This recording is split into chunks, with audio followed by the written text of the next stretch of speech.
Back in 2018, my cousin Ryan and I were obsessed with urban exploration. We had visited abandoned factories, shuttered schools, and old farmhouses that looked like they could collapse at any moment. Still, there was one place we had been talking about for months, but never dared to try. The massive abandoned mansion on the shore of Lake Harlow. The property was only ever seen from a distance, hidden behind tall iron gates, bent inward years ago. Pines and brush had grown wild around the driveway, obscuring most of the house from view. Local rumors were endless. The most common story claimed that a wealthy family had vanished overnight in the 1990s, leaving everything behind: furniture, clothes, dishes, even family photos. Some said it was financial ruin. Others whispered witness protection or something darker. No one had bought it since, and the mansion had been decaying for over 2 decades.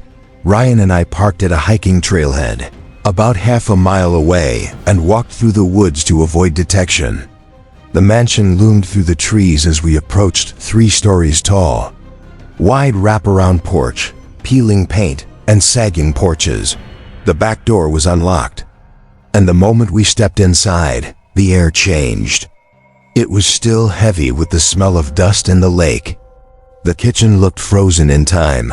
Plates stacked neatly, a coffee cup with a dried brown ring beside the sink, and cabinets containing long-expired food. A calendar still hung open to May 1997. Moving slowly, we explored the living room. Furniture was draped in yellowed sheets. The fireplace filled with crumbling ash. Family photos lined the hallway, frozen in time, smiling at barbecues. Christmas gatherings, everyone seemingly oblivious to the decay around them. Some faces had faded to ghostly white, which gave me chills. Upstairs felt off immediately. One bedroom had a perfectly made bed, but all dresser drawers were empty. Another room's floor was entirely covered with newspapers from July 1997, all folded open to classified ads, circled as if marking private transactions.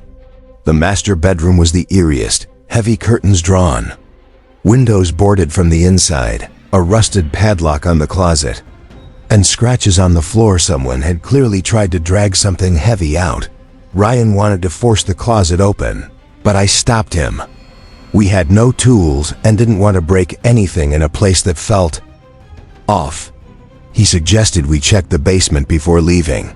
The basement door, in a narrow hallway off the kitchen, opened to a wave of damp, cool air, smelling strongly of mildew. Wooden stairs creaked under our weight. The basement was large, with thick stone walls and empty wooden shelves, except for a few rusted cans and a broken lantern dot in the center.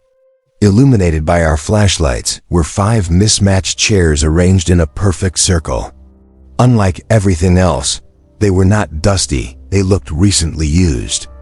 I was about to whisper to Ryan when we froze. Above us, a door closed. Footsteps crossed the floor. We hadn't heard anyone else since arriving. The footsteps moved toward the hallway above the basement, then stopped directly above us. A doorknob rattled. My blood ran cold. Ryan grabbed my arm, pulling me to a small, broken ground-level window, barely big enough to squeeze through. I went first, scraping my jacket on the glass. Followed by Ryan, we sprinted through the trees, too scared to look back until we were deep into the woods. When I finally glanced back, the basement door was wide open, and a figure stood there, tall, still, head slightly tilted, watching us. We didn't stop running until we reached our car. Neither of us spoke much on the ride home. The image of those chairs, the footsteps, and the figure on the porch haunted me. Weeks later, Ryan posted in a Facebook group about the house. An older man replied, confirming sightings of someone in the mansion. He suggested squatters might be involved, but that didn't explain the ritualistic circle of chairs out at that point. We were just relieved to be alive. A while back, my friends Josh Miles and I decided to go cliff jumping at a quarry near McKinney, Texas. We had seen videos online and thought it would be fun. Miles and I were old enough to drive 16 and 17, so we made the trip in his Jeep. The quarry had a sketchy vibe from the start. A small dirt road circled around it. To the left were shabby white metal buildings. To the right, a fence marked the cliff path. Warning signs were everywhere. No trespassing, blasting zone, and even a cardboard sign that read, "Trespassers will be shot on sight." In Texas, property owners can legally shoot intruders. Though it rarely happens, we parked at a gravel lot near an abandoned building and walked toward the quarry. A truck drove past us, the driver staring blankly.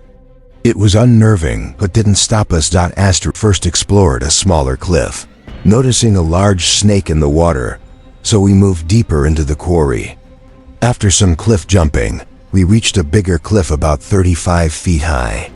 We were having fun when suddenly a black Hummer appeared. The driver, a woman in her mid-30s, yelled at us to get off her property.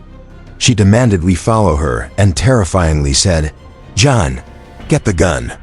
We froze. We followed her slowly to a gate while apologizing, and she let us go after warning that the cops were on their way. We ran back to the Jeep and drove away, thinking that was the end. But a few months later, Miles suggested we return, this time in a larger group of 5. We parked near a church, avoiding detection by the original woman. Walking down the dirt road, we passed a few cars. A young man warned us about a black Hummer, and we laughed, recalling our first encounter. Jumping the quarry fence, we explored a second cliff spot. A silver van pulled up nearby, making us uneasy.